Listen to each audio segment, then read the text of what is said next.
So what I think that we should do first with this SetPower RF20 cooler is see what can actually fit inside. I know that's really difficult to do on the internet, like you're trying to search what size cooler do I need, right? What size refrigerator do I need on the road, like if you're gonna do some truck camping. This one is 21 quarts. So what does 21 quarts actually equal up to? Like how much can I carry? Is it enough for a weekend? Is it enough for a week? Those are the type of questions that I wanted to ask. And then the second question is, how long will this cooler last with the power bank that I have, or power station? So let's open it up. The lid on this thing is plastic. It does have a nice textured top. So if like you wanted to lay something down, maybe a cell phone or something like that on the top, that would be cool. It does have one way to open it with the hatch. And then you'll see in the middle, it's got a divider here. This is a little ice pack in the middle. And I actually did like cool this. I put some water in it and froze it overnight. So you can pull that out and you get a lot more space, or you can put it back in. It helps kind of cool down the refrigerator. But I got some like common items that I think that most people would have on their camping trip. So I got some Italian sausage, because who doesn't like Italian sausage when they're camping? And then my Italian sausage, I might have some eggs. I did cut the carton down because the full egg carton is not going to fit in here. So you can stick that in there. I got some butter, put the butter in there. And I also have some lunch meat. So we'll put the lunch meat on that side. It actually can get that a little smaller. That's like enough for a week for me, right? And then I have some chicken breast strips that are already pre-cooked. That's great on the road. And then who wouldn't want some cheese? Some cheese in there. And then I have some water bottles, because who likes drinking hot water? I don't know, you gotta be a psychopath. So put some water bottles in there. And I actually have more space, so I could fit some condiments, maybe some hot dog packets. But I think that that's enough food for me, combined with my dry food for at least a weekend, right? Nice 2 or 3 day trip. I got my eggs, I got, breakfast stuff, I got something for lunch, and then I got something for dinner. So I'm straight. And then I'll still have this compartment over here to put any extra stuff on. So that answers the question for me. Is this long? So it's good for a weekend. I doubt it's gonna be good for a week. You're probably gonna need a larger cooler. What's up, guys? My name is George. I'm actually building out this truck camper to take up and down the East Coast to do a little fishing. And I needed a refrigerator to complete my truck camper setup. If you haven't seen the first video, that was part 1. We did it on the power station. Now this is part 2, because we gotta have some food with us, right? When we're doing all of this fishing and traveling up and down the East Coast. So I reached out to SetPower for one of their fridges. They thought that the RF20 would be a perfect fit. They also gave me a discount code. I'll throw it up on the screen. It's GD16 to get 16% off. Check that thing out. But we gotta do a deeper dive on this SetPower RF20. Now, what I noticed, majority of this fridge is plastic. Now, we're gonna run through some of the functions and some of the claims that SetPower says for this refrigerator, right?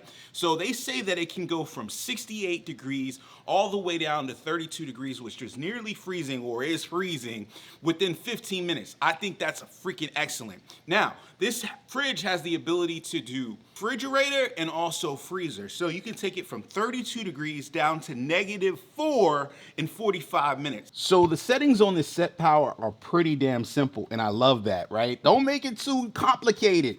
You got power, that turns it on and off. If you hold the sprocket, it's gonna start flashing. So it's flashing econo mode right now. So if you hit it again, oh, you gotta do it quick. Flashing, all right, flashing econo mode. Now you can switch it to max. Now it hits max, and then you can set either high, medium, or low with your switches right here, your plus and minus. So I kept it on medium right there, so that's fine. And then you can switch it from over here, you can switch it to Celsius or Fahrenheit. We're in America, so we're gonna leave it on Fahrenheit. And then it's done, and now you can control your temperature just like this. So it was set higher, but we're gonna bring the temperature down to, let's do 34 degrees right there. So I really think that SetPower really made this refrigerator idiot proof because it came with this super simple app right here. Really simple to load up. If you have Android, you scan the Android code. If you have iOS, you scan the iOS code. And you can control pretty much everything that's on the refrigerator, on the controls I just showed you, on the app. So if you want to bring down the temperature, you can on the app. You just slide that over. You can turn it off and on. You get the refrigerator, you can turn it on max mode.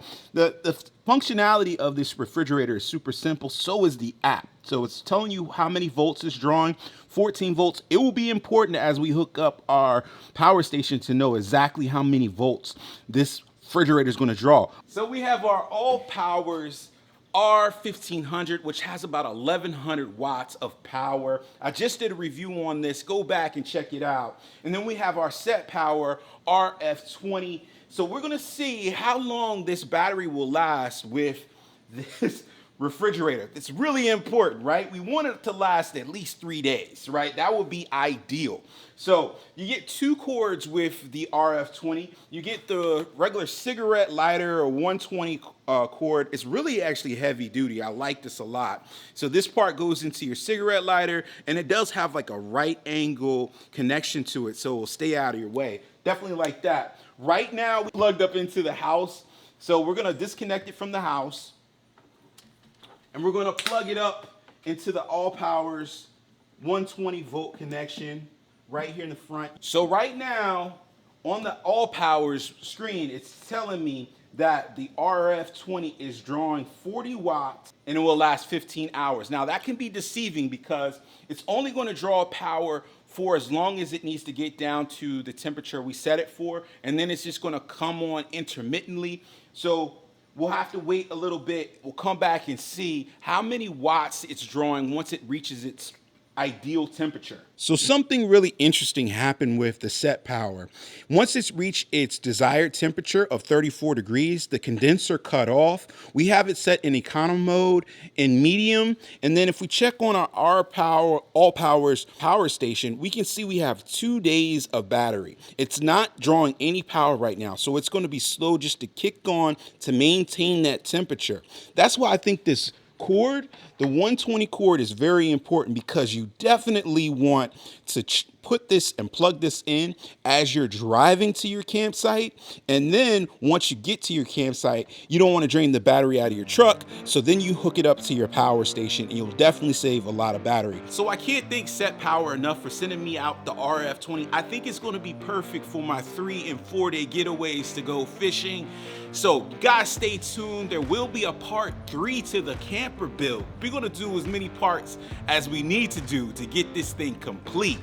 Guys, if you like this review, hit the thumbs up button. If you loved it, subscribe and come back. We got more gear. Let's go.